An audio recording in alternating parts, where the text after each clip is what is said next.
I'm gonna show you how to delete a video that was accidentally uploaded twice. As you can see right here on the one that was uploaded the second time, you just go here and hit delete, but I don't want to delete that one. I want to delete this one right here. So I'm gonna click right here and I'm gonna go to actions. I'm gonna go down and hit delete.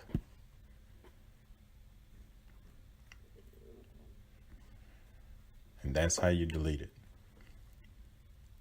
And it's pretty simple.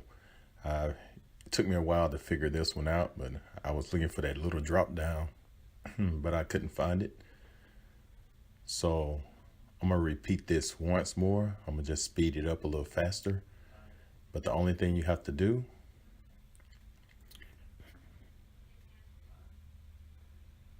is you wanna go and check this box. Go down here, hit delete, and that's it.